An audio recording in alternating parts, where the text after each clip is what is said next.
किरोड़ी लाल मीणा के ये 3 मुद्दे भजनलाल सरकार के लिए कहीं गले की फांस ना बन जाए। जी हाँ, राजस्थान की सियासत में तो चर्चा यही है कि बाबा सरकार के साथ हैं या सरकार के खिलाफ। आखिर किरोड़ी लाल मीणा करना क्या चाहते हैं, इसे ना तो विपक्ष समझ पा रहा है न भजनलाल सरकार। एक मुद्दा शांत नहीं होता कि दूसरा मुद्दा उठा देते हैं, और जब इस्तीफे पर सवाल उठाया जाए तो कहते हैं मेरा इस्तीफा बरकरार है, इस्तीफे पर अड़िग हूँ। मुख्यमंत्री जी से बार बार निवेदन कर रहा हूँ और आपके जरिए फिर मुख्यमंत्री जी से निवेदन कर रहा हूँ कि मेरा इस्तीफा स्वीकार कर लो।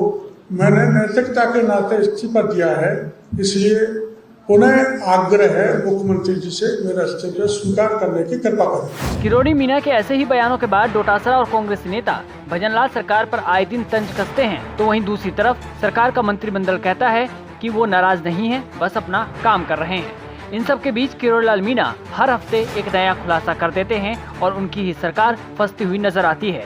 अब भजनलाल शर्मा के सामने ये 3 बड़ी चुनौतियां हैं। पहला, आरपीएससी को भंग करना, दूसरा पेयजल का संकट और तीसरा हालिया खुलासा वक्फ बोर्ड को लेकर। आरपीएससी से युवा जुड़े हुए हैं, पेयजल से आम जनता और वक्फ बोर्ड से एक धर्म के लोग, यानी तीनों ही मसले ऐसे हैं जो राजस्थान की राजनीति पर अच्छा खासा प्रभाव डालते हैं। तीनों ही मुद्दों पर गौर करें तो आरपीएससी को भंग करने के लिए अब तक सचिन पायलट, हनुमान बेनीवाल, गोविंद सिंह डोटासरा मांग कर चुके हैं। वहीं सचिन पायलट की मांग पर किरोड़ी की भी सहमति नजर आती है।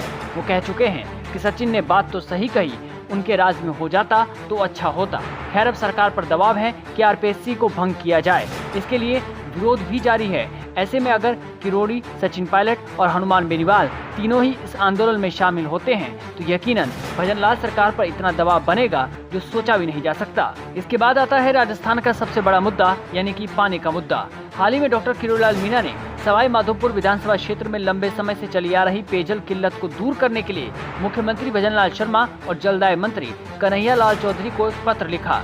मंत्री ने क्षेत्र की पेयजल समस्या को हल करने के लिए सवाई माधोपुर विधानसभा क्षेत्र के शहरी और ग्रामीण इलाकों को इसरदा दौसा पेयजल परियोजना से जोड़ने की मांग की। मीणा ने कहा कि गर्मी के मौसम में सवाई माधोपुर के शहरी इलाकों में पानी की आपूर्ति सप्ताह में केवल 20 मिनट हो रही थी, जबकि ग्रामीण इलाकों में पानी की पूरी तरह से कमी थी। इस कारण से क्षेत्र के लोग कब मरेगी सासू और कब आएंगे आंसू जैसी स्थिति का सामना कर रहे हैं। पानी के मुद्दे पर जब कोई मंत्री ही अपनी सरकार को पत्र लिखकर अवगत कराए तो सोचिए कि स्थिति क्या ही होगी। तीसरा और हालिया मुद्दा है वक्फ बोर्ड और अवैध रूप से कब्जाई हुई जमीन को लेकर, जिससे बीजेपी का न सिर्फ प्रदेश में बल्कि देश में एक वोट बैंक जुड़ा हुआ है। किरोड़ी लाल मीणा ने हाल ही में प्रेस कॉन्फ्रेंस की थी और कहा था कि पूर्ववर्ती गहलोत सरकार के समय एक तरह से जयपुर के पास मिनी पाकिस्तान बसा लिया गया। डॉक्टर मीणा ने संवाददाता सम्मेलन में कहा कि केंद्र सरकार वक्फ संशोधन बिल 2024 ला रही है।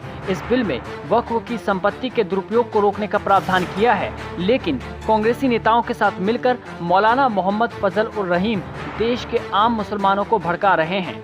इसके साथ ही डॉक्टर मीणा ने कहा कि इन लोगों ने सुप्रीम कोर्ट की यथास्थिति के आदेश के बावजूद जयपुर के पास स्थित गांव किशनपुरा और आमेर में लगभग 900 बीघा सरकारी जमीन पर कब्जा करके उसे बेचकर धर्म विशेष के लोगों को बसा दिया। अब जहां पर अवैध रूप से अतिक्रमण हुआ वहां सरकार क्या फैसला लेती है, क्योंकि ये मुद्दा विशेष समुदाय से भी जुड़ा है और सरकार एक्शन नहीं लेती तो एक कोर वोट बैंक बीजेपी का भी इससे नाराज हो सकता है। किरोड़ी लाल मीणा खुलासे पर खुलासे करते जा रहे हैं, पर सवाल यही कि भजनलाल सरकार कब और क्या फैसला लेगी। आरपीएससी को क्या सरकार भंग कर पुनर्गठन करेगी? क्या पानी के मुद्दे पर सरकार संवेदनशील होगी या फिर 3 महीने बाद फिर से तुनतुना पीटा जाएगा कि देखिए हमने तो 1 साल पूरे कर लिए। जनता तो बस इसी बात से खुश रहे कि हमने 1 साल पूरे कर लिए हैं, बाकी काम तो होते ही रहेंगे।